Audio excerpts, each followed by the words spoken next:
Ambassador Abigail Mitchell sat at the forefront, legs crossed, posture relaxed yet coiled with restrained energy. She was dressed in a sharply tailored navy blue suit, the crisp fabric reflecting the glow of holographic projections that shimmered across the vast room. Her golden hair, twisted into a severe bun, barely moved despite the subtle shifts in the artificial gravity. She had been here before.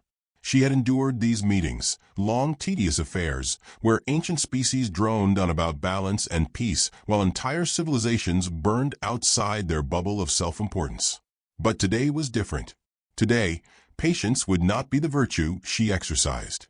A bulbous, amphibious alien, Counselor Blipser of the Archant Collective, rose to address the assembly.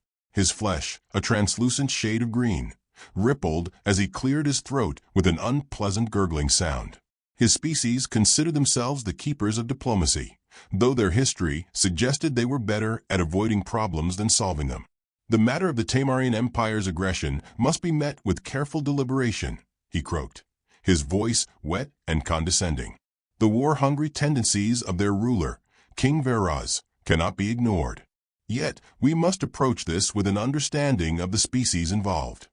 Several council members murmured in agreement. The Tamarians were not new to war. A reptilian race, they valued dominance above all else. They had conquered entire star systems through brute force, and had made their intentions toward expanding into neutral space abundantly clear. Blipser turned toward the human delegation, offering what he must have believed was a placating smile, though on his amphibian features it resembled more of a stomach-turning grimace. We have, of course, considered the capabilities of each member species in our assessment of military strength. Humanity's resilience is well documented, yet there is a specific concern we must address before determining how involved Earth should be in this conflict. Abigail had already sensed where this was going. The tightening of her jaw was the only outward indication of her growing irritation. Blipser continued, oblivious to the silent storm forming across her expression. There exists significant data suggesting that the females of your species may not be suited for war. Their emotional tendencies, their predisposition toward nurturing rather than violence, it is a subject of much discussion among our intelligence analysts. A silence, thick and oppressive, filled the chamber. Several human officers at Abigail's side shifted uncomfortably, their expressions ranging from disbelief to barely restrained laughter. Abigail exhaled slowly, her fingers tightening against the armrest of her seat. Blipser, encouraged by the lack of immediate response, pressed forward. We understand that Earth's women are treasured for their compassion. A noble trait, certainly, but one that may hinder their ability to participate effectively in the upcoming war. Our analysts have observed transmissions from your planet, historical records, entertainment broadcasts, cultural documentation, and have come to the conclusion that human women, on the whole, display an aversion to conflict that may be counterproductive in matters of war. Across the chamber, holographic projections flickered to life, displaying what the Council had foolishly interpreted as evidence. A montage of Earth's most absurdly misleading media played across the vast chamber. An emotional soap opera scene where a woman collapsed into tears over a misunderstanding about a wedding proposal. A compilation of romantic comedy tropes, complete with dramatic breakups and tearful reunions. A clip of a reality television show where a group of women bickered over seating arrangements at a social event. It was, without a doubt, the most egregious misinterpretation of human culture Abigail had ever seen. She leaned forward, placing her elbows on the table and interlocking her fingers in front of her mouth. Her silence spoke volumes, yet the fools in the chamber mistook it for contemplation rather than barely contained wrath. Blipser, emboldened by her lack of interruption, continued. We mean no disrespect, of course. It is simply our duty to ensure that the most, shall we say, pragmatic warriors are deployed. We believe human men, with their more aggressive nature, would be better suited for direct military engagement. Women, however, may be more useful in advisory roles, ensuring morale and logistical support. At this, a deep, amused chuckle escaped from one of the human officers seated behind Abigail. The ripple of restrained laughter spread among the delegation. Abigail did not laugh. She pushed back her chair, the scraping sound slicing through the chamber's air like a blade. Standing slowly, deliberately, she smoothed down the sleeves of her suit before stepping forward. Her heels clicked against the polished floor as she moved toward the center of the assembly, the weight of her presence suffocating. When she finally spoke, her voice was measured, too measured. A calm before the inevitable storm. You believe Earth's women fear war? Blipxer, though slightly taken aback by her tone, nodded. Yes, Ambassador. That is the conclusion our analysts have drawn. He never got to finish. Abigail moved with a kind of controlled, simmering fury that made even the most battle-hardened generals take a step back. She reached Blipxer's podium in mere seconds, grabbing him by the collar of his ceremonial robes and pulling him down until their faces were mere inches apart. Blipxer let out a high-pitched yelp, his bulbous eyes widening. Abigail's voice dropped to a lethal whisper, each syllable coated in barely restrained rage. You ignorant, gelatinous sack of arrogance. The chamber, once filled with murmuring voices, fell into stunned silence. You sit in your floating palace, surrounded by bureaucratic nonsense, and dare to assume that Earth's women are unfit for war. Blipxer stammered, his throat gurgling. Ambassador, please, this is... Abigail didn't release him. Her grip tightened. You think we're too emotional? You think we're fragile? She twisted his collar slightly, making him wheeze. My ancestors burned cities to the ground. They led revolutions. They defied empires. They raised children in war zones and fought in trenches. They crushed enemies underfoot while cradling newborns in their arms. She yanked him closer. You think we fear war? We are war. Blipxer's gills flared, his slimy skin turning a sickly shade of yellow. Behind them, the other council members looked on in frozen horror. Abigail released him with a sharp shove, sending him stumbling back into his seat. She straightened her jacket, adjusted the cuffs, and turned on her heel. Pausing at the edge of the council's central platform, she cast a slow glance over the assembly. Her gaze met those of every alien present, each one shifting uncomfortably under the weight of her fury. Then she smiled. It wasn't a warm smile. It was the kind of smile a predator gives before sinking its teeth into its prey. You want proof, she said, her voice carrying through the vast chamber. She adjusted the microphone at the podium and leaned in slightly. I thought you'd never ask. The council chamber, once a place of diplomacy, would soon become a battleground. The silence that followed Abigail's declaration was thick enough to crush planets. Across the Galactic Council chamber, alien delegates sat frozen, their disbelief palpable, their many eyes, antennae, or sensory appendages locked onto the human woman who had just shaken the foundation of their carefully constructed illusions. Some gawked, some whispered in hushed, horrified tones, and a few, those who understood the depth of the mistake that had just been made, simply leaned back, awaiting the storm. Blipxer, still adjusting his displaced ceremonial robes and gulping air into his rubbery throat, attempted to reclaim some semblance of authority. His voice came out in a series of nervous gurgles, an unfortunate quirk of his species under duress. Ambassador Mitchell, he sputtered, trying to smooth over the absolute disaster unfolding before him. Let us not be hasty. Surely we can engage in a more measured discussion regarding. Abigail turned her head toward him, slow and deliberate, and he immediately ceased speaking. His gills fluttered in terror. He had miscalculated. They had all miscalculated. Abigail stepped forward, her presence commanding the attention of the entire chamber. When she spoke, her voice was even, calm, yet laced with a sharpness that could cut through hull plating. You want to lecture me on war, she said, pacing as if addressing a room of misbehaving children. You want to tell me that Earth's women lack the stomach for it, that we're too fragile, too delicate, too emotional. She stopped, turning her gaze toward the towering representatives of the Tamarian Empire, who, despite their reputation as a brutal and unyielding warrior species, had begun shifting uncomfortably beneath her scrutiny. King Vieraz, adorned in thick ceremonial armor, exuded the same arrogance she had seen countless times in men who thought strength was measured solely by the weight of the weapons they carried. His lip curled, more amused than threatened. Abigail smirked. That would change. You sit in this chamber, she continued, addressing them all, and you think yourselves scholars of war. You think that because your species have fought in space for thousands of years, you hold dominion over the concept of conflict. That you understand what it means to suffer for the sake of survival. That war is only for those who are bred for it. She gestured broadly toward the humans standing behind her. You believe my people are young and reckless, untested in the fires of true struggle. You believe that because we lack the vast lifespans of your kind, we cannot possibly comprehend war as you do.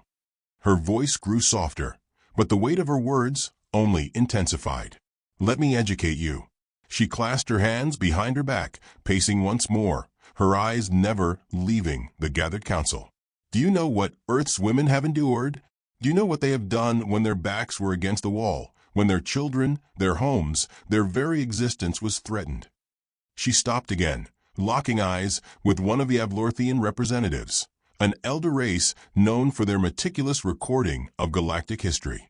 Have you ever heard of Boudica? She asked, her tone deceptively light. The Avlorthian blinked with its 6 beady eyes, but said nothing. Abigail continued.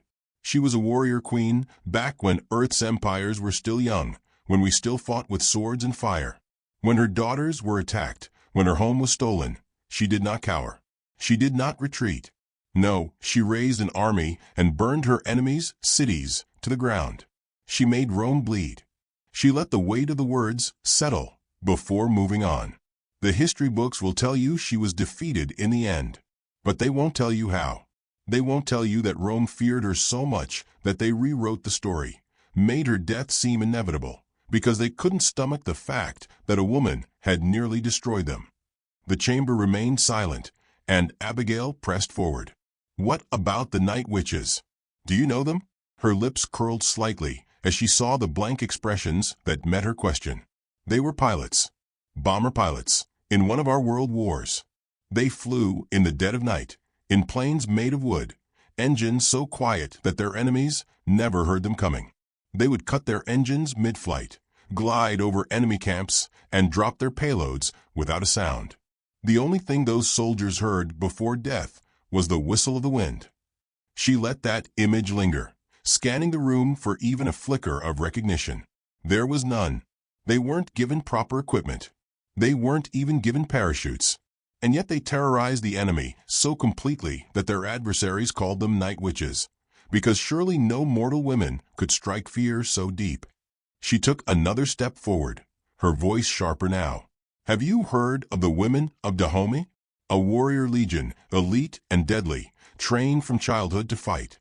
The women who defended their people against invasion, who charged into battle without hesitation, who carved through their enemies like fire through dry grass. She let out a quiet, humorless laugh. And you think women aren't built for war? Her voice dropped lower, colder. You think that because you watched a handful of curated media broadcasts from my planet, because you've seen romantic dramas and beauty pageants, that you understand what we are, that you know us. She turned sharply, facing King Veraz directly now. You, above all others, should know better. The Tamarian king narrowed his eyes, his expression shifting from amusement to something more guarded. His voice, deep and guttural, rumbled through the chamber. And why is that, human? Abigail tilted her head. Because I know how your empire works. I've read the records. Your warlords pride themselves on their victories. Your generals measure their worth in blood spilled. But your empire would not exist without the women who built it. Vieira's jaw tightened, but Abigail pressed on. The brood mothers of Zyzar, she said, her tone almost casual. The ones who raise your soldiers from hatchlings, the ones who train them, who harden them. The ones who decide which of your warriors are worthy to stand among your ranks. She stepped even closer, voice dropping to a whisper that somehow carried through the massive chamber. Tell me, King, if I were to speak to them, if I were to tell them that you, their great ruler, just stood before the entire Galactic Council and said that women are too weak for war, what do you think they would do? The king's expression remained unreadable, but the tightening of his clawed fingers was answer enough. Abigail didn't smile. She didn't need to.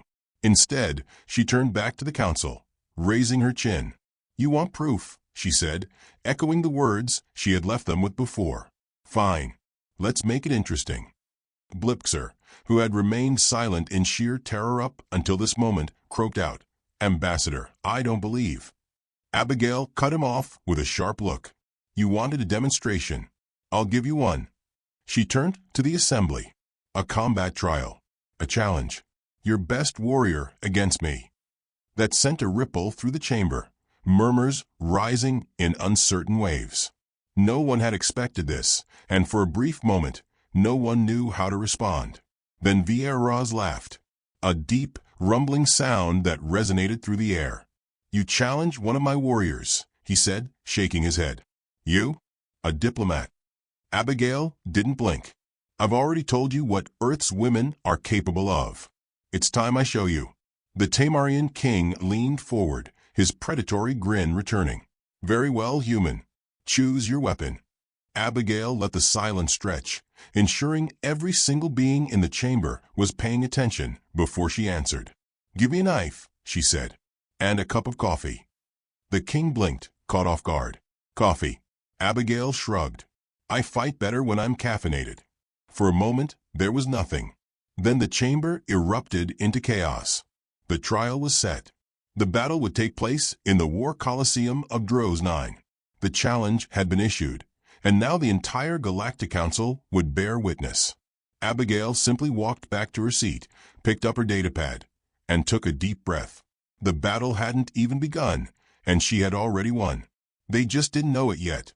The War Coliseum of Dros 9 was a monstrous thing, carved from the bones of a planet that had once defied the will of the Galactic Council. Towering spires of metal and stone rose high above the battlefield, their jagged peaks crowned with glowing banners that broadcast the event across the known galaxy. The arena itself was a vast stretch of shifting terrain, designed to mimic any war zone imaginable, from desert dunes to frozen tundra. Today, however, it had been set to something simple. Solid, cracked earth beneath an artificial sun, ringed by steel walls that pulsed with containment fields. At the very center stood Abigail Mitchell. She rolled her shoulders, exhaling through her nose as she tested the weight of the combat knife in her hand. A simple, brutal thing. No frills. No unnecessary elegance. Just a tool meant for killing. It would do. On the other side of the arena, her opponent emerged. The Tamarian warrior was a beast of muscle and scale, towering over her by at least 2 feet. His crimson armor gleamed under the artificial light, adorned with ceremonial etchings that detailed the conquests of his people. In his hands he held a massive war axe, the edges humming with an energy field designed to cleave through flesh, bone, and anything foolish enough to stand in its path. From the stands, King Vieras watched with amusement. His throne had been brought to the highest vantage point of the Colosseum. His advisors gathered around him like carrion birds waiting for a feast. He leaned forward slightly, reptilian eyes narrowing as he studied the human who had dared to challenge the might of his people. Abigail turned her head just enough to catch a glimpse of the human delegation in the stands. Some of them looked tense, others excited. General Carter, a grizzled veteran of Earth's many wars, simply nodded once when she met his gaze. The starting gong rang out, reverberating through the air with a force that made the very ground tremble. The Tamarian warrior charged. He was fast, faster than most creatures his size had any right to be. His axe arced downward in a brutal swing meant to split Abigail in two. She sidestepped at the last moment, feeling the air shift as the weapon crashed into the ground beside her, sending up a shockwave of dust and debris. She didn't waste a second. Twisting on her heel, she slashed upward with her knife, aiming for the exposed joint between the Tamarian's shoulder plates. The blade struck true, carving through flesh and scale. A roar of pain erupted from her opponent, but he recovered quickly, using his massive forearm to swat at her like an insect. She ducked. The blow missed her by inches. He was stronger, but she was faster. Abigail danced backward, keeping just out of reach, testing his reflexes, his patterns. She could see it now, the way he favored his right side, the slight hesitation before every downward swing. He was a powerhouse, but predictable. A war machine that had never faced an opponent who relied on anything other than brute force. "Is this it?" she called out, circling him with a smirk. "All that talk about Tamarian warriors, and this is the best you can do?" The warrior snarled and lunged again, but this time she was ready. She feinted left, then spun right, bringing her knife up in a vicious arc. The blade slashed across his thigh, severing tendons. He staggered, his massive body struggling to compensate. She didn't give him the chance to recover. Surging forward, she slammed the knife hilt deep into his side, just beneath his ribcage. The warrior let out a strangled gasp, his axe falling from his grip as his body convulsed. Abigail ripped the knife free, took a step back, and watched as he collapsed onto his knees. The Colosseum was silent. Then, slowly, the crowd erupted into noise, some in disbelief, others in admiration. The human delegation was on its feet, roaring with applause and cheers. King Vieras was no longer smiling. Abigail wiped the blood from her knife against the warrior's armor before stepping forward, tilting her head slightly as she regarded the defeated Tamarian. "You fought well," she said, offering him the dignity of a warrior's send-off. The Tamarian coughed, his reptilian eyes flashing with something unreadable. Then, with a final exhale, he slumped forward, dead. Abigail turned on her heel and faced the stands. She lifted her chin, locked eyes with Vieras, and raised a single eyebrow. "Well," she called out, voice carrying over the stunned Colosseum. "Who's next?" For the first time, uncertainty flickered across the Tamarian king's expression. Blipxer, still floundering from the earlier confrontation, tried to salvage what little composure he had left. A remarkable display," he stammered, his gelatinous form quivering. "But surely, Ambassador, you understand that a single duel does not determine the course of an intergalactic war." Abigail's smile was slow, predatory. "No," she agreed. "But it does prove one thing." The council leaned forward in anticipation. "You made the mistake of thinking Earth's women were fragile." She gestured toward the fallen warrior behind her. "Now you know better." The statement hung in the air, undeniable and absolute. But Vieras was not a king who tolerated being embarrassed, and his anger simmered beneath his scaled exterior. He stood, his towering form casting a shadow over his advisors. "A fight in an arena proves nothing," he said, his voice a dangerous growl.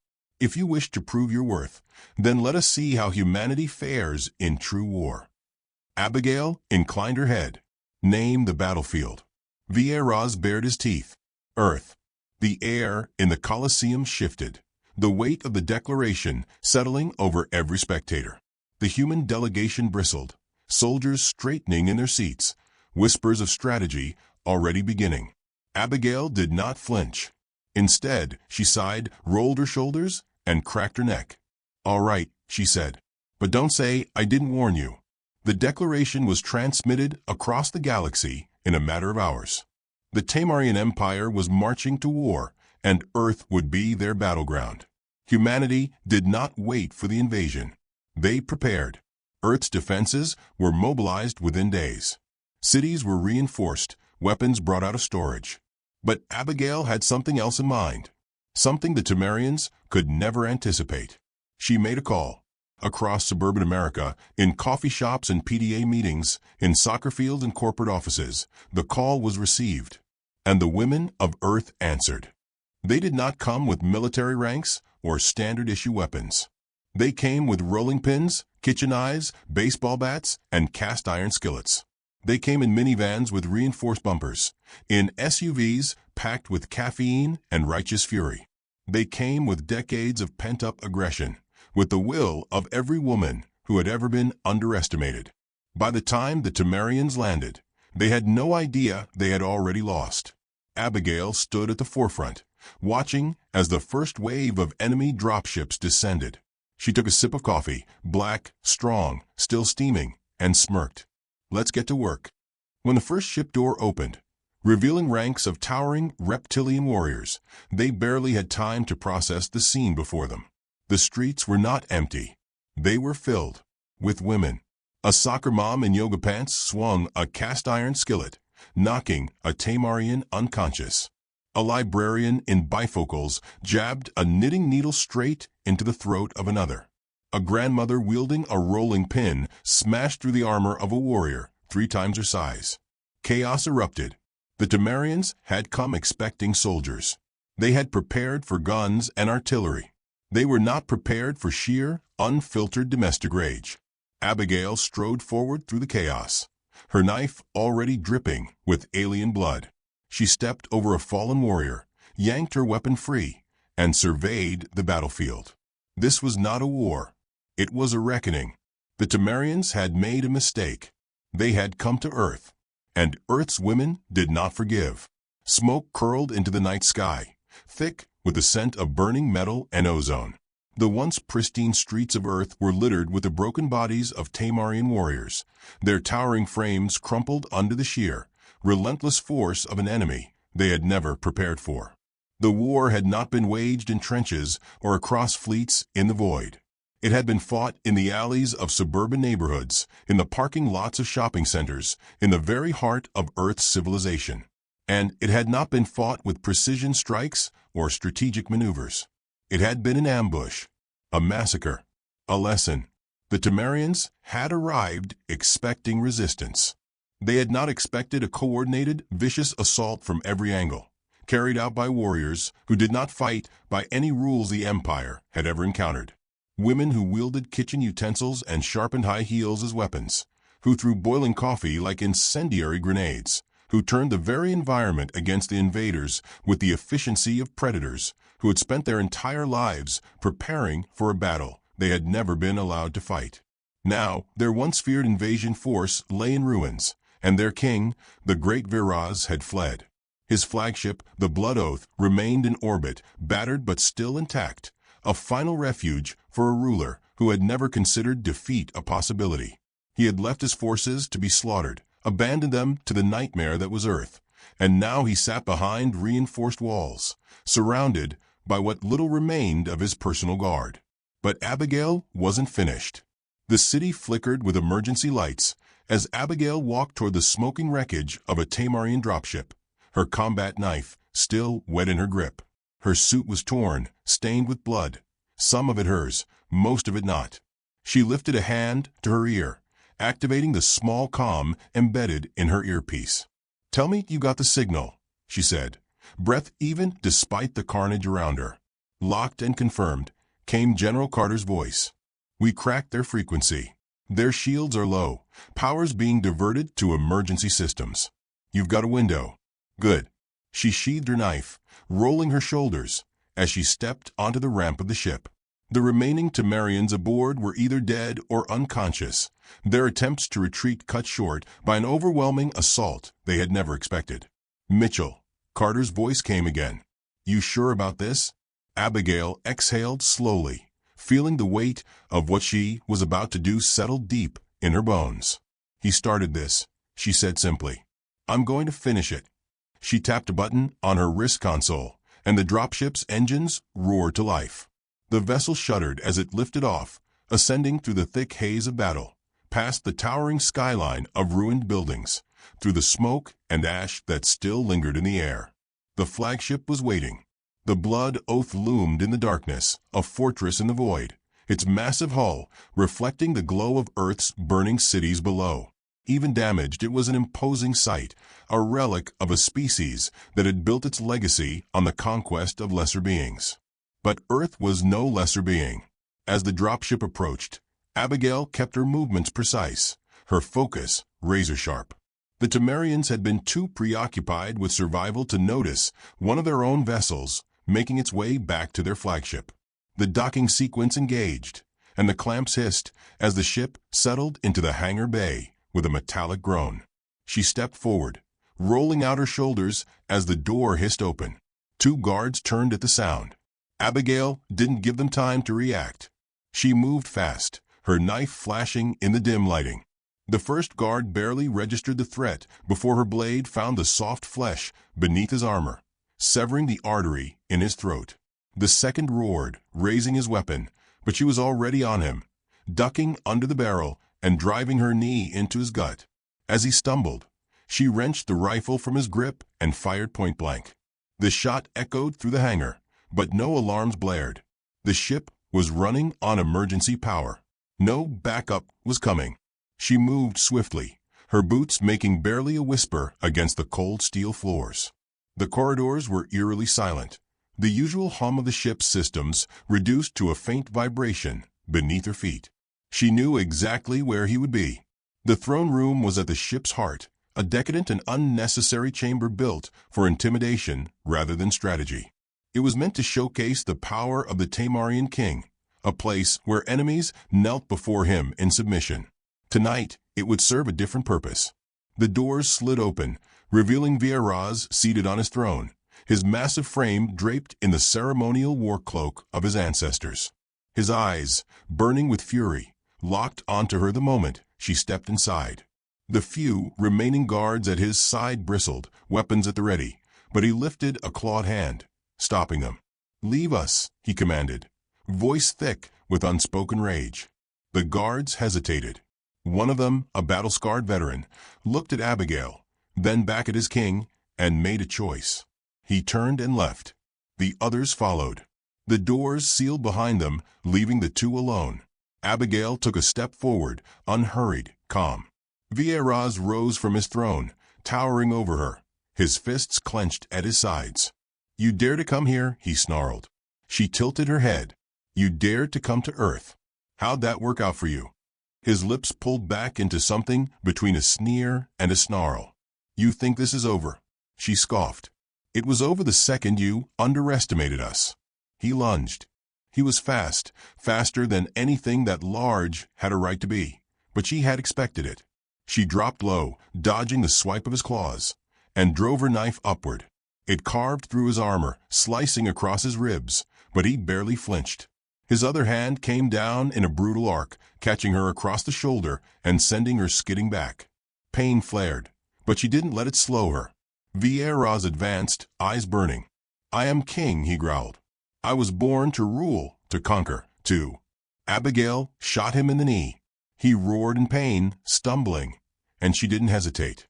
She was on him in seconds, driving the blade of her knife into the exposed flesh between his plates.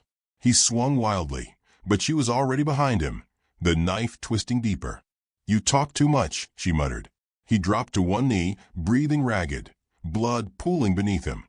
He tried to push himself up, but she grabbed a fistful of his cloak and yanked his head back. "You lost," she said simply. Vieraz let out a breathless chuckle, tinged with disbelief. You are not warriors." She leaned in close, her voice low and final. "We were never just warriors." And then she drove the knife deep into his throat. His body jerked, claws twitching, before finally going still. She let go, stepping back as his massive form crumpled to the floor, the weight of his reign ending in a pool of his own blood. Silence filled the chamber. Abigail exhaled, rolling her shoulder as she looked down at the corpse of the so-called conqueror. She tapped her calm. "It's done."